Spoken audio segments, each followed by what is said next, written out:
Bueno, donde sí, de verdad, la estamos no regando, derramando. Sí. Es en Pemex, por Dios. A ver, dice muy claramente esta imagen los tres desastres de Pemex. Los tres desastres de Pemex Y se nos llaman quedamos cortos. Rocío es uno, Nale es dos y García es tres. Sí. Porque bueno, los tres terminan llegando a quien es supuestamente la secretaria de Energía de este país. Y esos tres desastres de Pemex, pues tienen que ver, obviamente, el primero de ellos con el más inminente, que es la insistencia de nuevo el presidente de querer imponer otros datos sobre el famoso derrame petrolero. 470 metros cuadrados. Es lo que dice él. No, es la realidad. 470 metros cuadrados. Perdón, kilómetros cuadrados. Kilómetros Ah, sí, No, ya me pues estaba... es esto. ya era yo vocero de la mañanera. Yo decía, ya te agarraron, ya te mandó algún WhatsApp. No, Se les cayó un galón de Se les chapopote. cayó un galón de Nada más, chapopote. es una tira y se les cayó.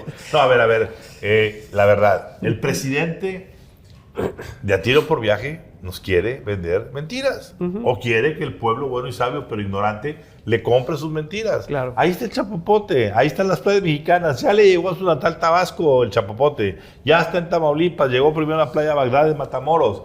Va a llegar pronto a la Isla del Padre. De ahí sí, vamos a tener, acuérdense algo. ¿Cuánto pagó British Petroleum por el famoso derrame del Golfo a Estados Unidos? Claro. México no sé cómo quedó el arreglo porque se quedó ahí muy turbio, pero en Estados Unidos fueron Hubo miles de consecuencias. millones. Sí. Esto, a ver, admite lo que pasó. A ver, no es que sea ser culpable, los accidentes ocurren y pasan. Recuerden cuando pasó el famoso, ustedes no se van a acordar del famoso accidente del Stock. A mí como reportero me tocó ir con Jorge Díaz Serrano y los directivos del norte, fuimos a ver físicamente en un grupo con nosotros nada más, no otros medios, a estar ahí en el lugar donde estaba el gran derrame petrolero del siglo. Eran borbollones de petróleo que salían y que tuvieron que meterle a incendiarlos para que el petróleo se consumiera al aire libre y lo que cayera pues se fuera. Fue un drama terrible. Bueno, esto espero que no lleguemos ahí, pero sí es serio. No es lo que dice el presidente, un chorrito ahí de petróleo. Claro. ¿No? ¿Cuál es la intención de estar ocultando eso? ¿Dónde está Octavio Romero que no sale a dar ninguna cuestión? Pero bueno, esto es la parte del accidente. Lo que no es accidente es la otra, no mentira, pero media verdad. El estar diciendo el presidente. No entiendo por qué las calificadoras Así es. nos están reduciendo a negativa la calificación de Pemex. Si ya bajamos el 15% la deuda de Pemex, señor presidente, esto no es lineal, son muchos elementos y vasos comunicantes. Para empezar, el que su deuda baje 15% no implica que su... ¿Tengo una buena calificación?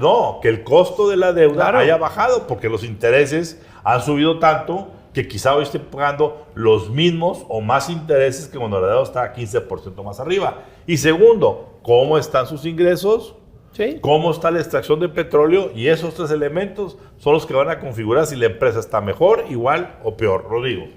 A ver, estos desastres, porque es el desastre ambiental, el desastre financiero y el desastre político también, son consecuencia directa de la política que se ha escogido en este sexenio para Pemex.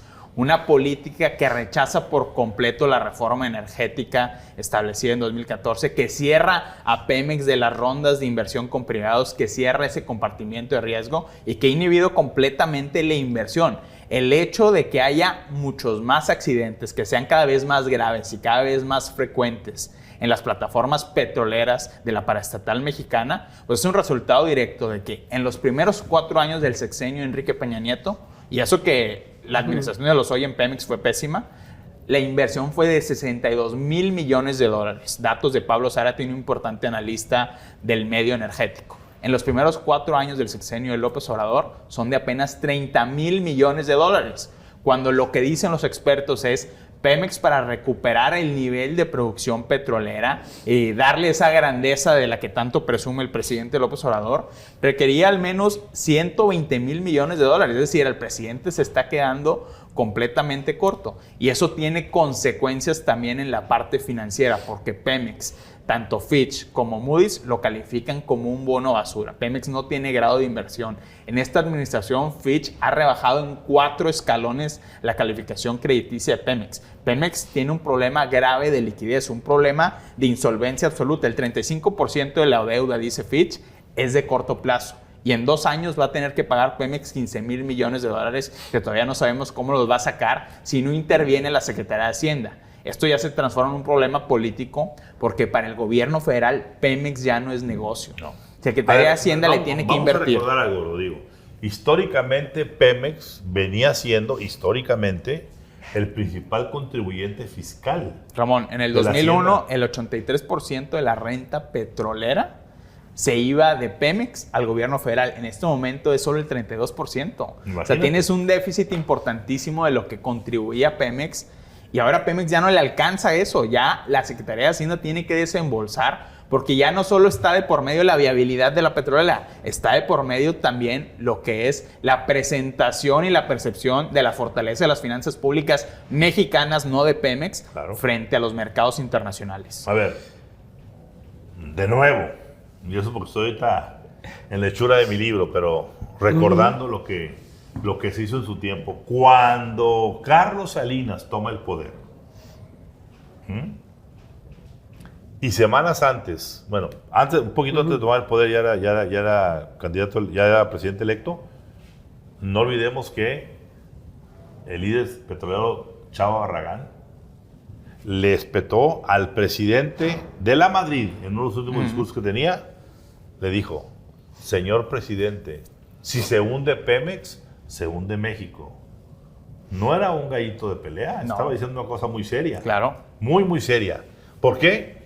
Porque no olvidemos que a raíz del boom petrolero que se dio con Cantarell, en el sexenio de López Portillo, que llegamos a extraer 3.5 millones de barriles diarios, de los cuales casi 2 millones los mandábamos al extranjero a la exportación. Ahora no llegamos a 1.7 millones diarios. 1.7 total. Así es. ¿Exportando cuánto?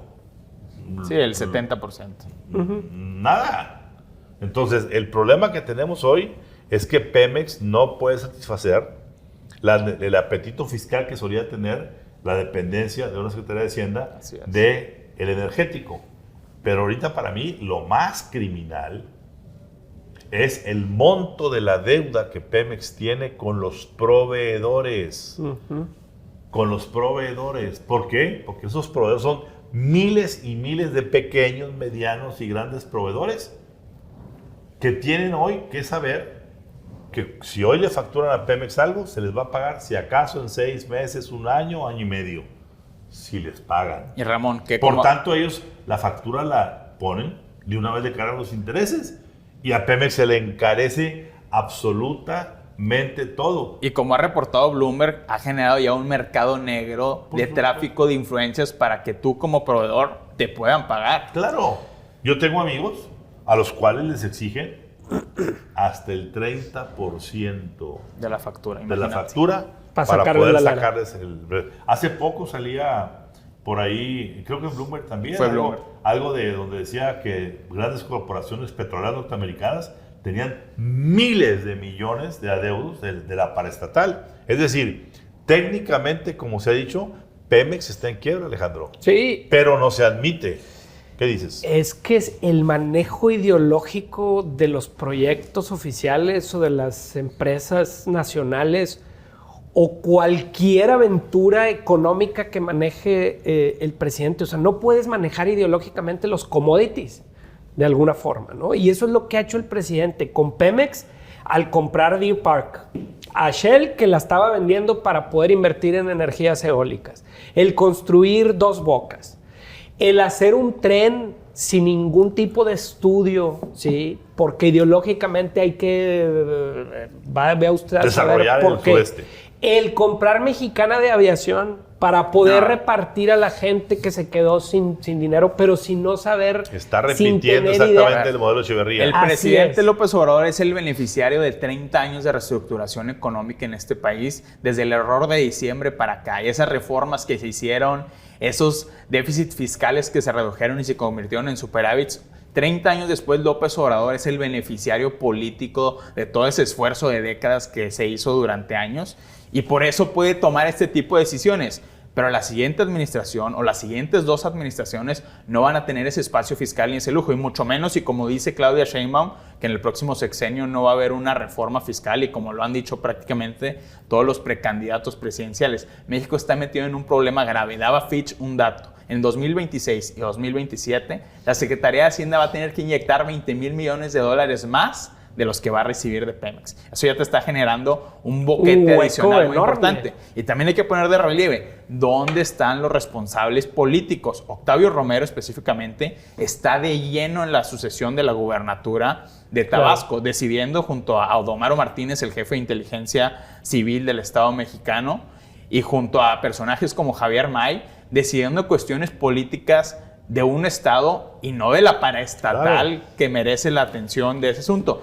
Y también porque se ha convertido, o más bien no ha dejado de ser Pemex, la caja negra de financiamiento electoral paralelo. Y hay negocios y hay conflictos de interés muy importantes. 2 contratos, por ejemplo, en junio de este año se le da un contrato, perdón, aquí lo tengo. Contrato de transporte y distribución de diésel marino a Gaeli Diesel. ¿Quién es el dueño de Gaeli Diesel? Luis Augusto García Santinelli, cuyo hijo fue el director del Consejo de Promoción Turística. Es decir, un personaje conectado a todas luces. Se le han dado contratos de 2019 a 2022 a las empresas de José Miguel Bejos, personaje tan conectado en el sexenio de Enrique Peña Nieto y que se ha convertido ahora en un personaje relevante empresarialmente de la 4T, contratos por $36,000 millones de perforaciones marinas. Es decir, los viejos intereses que el presidente López Obrador tanto denuncia están instalados y cobrando directamente, no poco, no nóminas secretas, sino cantidades multimillonarias en la paraestatal mexicana. Alejandro, y peor, el ocultamiento, ¿no? El tratar de ocultar un derrame de ese tamaño. No quiero saber las otras cosas que está ocultando el gobierno en relación a proyectos importantes, ya sea aeropuertos, ya sea trenes, ya sea todo lo que está haciendo. Y creo que eso preocupa bastante sobre este estilo de decir, si alguien viene a llamarme la atención es porque ellos están mal y tienen complots. Nos enteramos del derrame por un geógrafo argentino científico que es especialista en imágenes satelitales, pero si no fuera por él, no sabíamos que hubiera ocurrido uno de los mayores ecocidios en la historia de este país. Yo hago una pregunta. ¿Hace cuánto tiempo que no vemos aparecer por ahí a Rocío Nale? Pues yo la vi en campaña con Claudia Sheinbaum. Bueno, campaña, pero haciendo su chamba. Yo imaginaría que si no la hemos visto es porque a lo mejor está encerrada en una oficina viendo cómo le cuadran sus cuentas para la refinería de 2 Bocas, porque salió una refinería de 8 Bocas por todo lo que ingería de costos y demás. $10,000 millones en sobrecostos al menos. En sobrecostos, no en costo, en sobrecostos. Es un proyecto de $8,000 millones que se fue a $18,000 millones de dólares. El punto es que nos falta todavía toda la parte que significa que además se ha revertido, porque hasta ahorita el presidente siempre dijo, una de sus grandes banderas es, no habrá gasolinazos de aumentos de gasolina. A ver, hoy la gasolina en México es 30-40% más cara que en Estados Unidos. ¿Sí? Así es. ¿Por qué? Claro, tuvimos una época que era más barata. No queremos que sea ni más barata ni más cara, que sea al precio que se está vendiendo en todos lados. ¿Por qué? Porque al final del día, si tú estás subsidiando el precio del combustible, terminas por ser un costo fiscal para ti. Y es un doble costo fiscal. No entra a la cuestión fiscal. Entonces, tú vendes petróleo, se te mejora el precio, pero esa mejoría del petróleo se te va en dárselo a... ese subsidio. Al subsidio, al combustible. Claro, te van a decir, es que eso es antiinflacionario, es que permite que no suban los costos. A ver. Todo tiene un costo, Ramón. Todo tiene un costo, exactamente. Todo termina en un costo. Y eso inevitablemente va a pegar, por un lado o por otro. La economía tiene vasos comunicantes. No hay tal cosa como que yo puedo taparle aquí y hacer que se vea altito para que acá se vea bajito. No, señor. Una vez que todo se destapa, todo va a su nivel. Entonces, si el presidente no entiende que no basta reducir la deuda, que son una serie de factores, Houston tenemos un problema. Así Claro. es. Y no hay forma de tapar ni un derrame de petróleo ni un derrame de datos, presupuestos y calificaciones. Claro. Que esos están a la vista de todos. Muy bien. Pues nos veremos aquí la próxima semana. Claro. Y esperemos que el derrame ya haya sido contenido, porque lo último que queremos es que te anuncien en los brochures del turismo mexicano del Golfo de México que en tu visita a las playas te van a regalar unas sandalias de chapopote.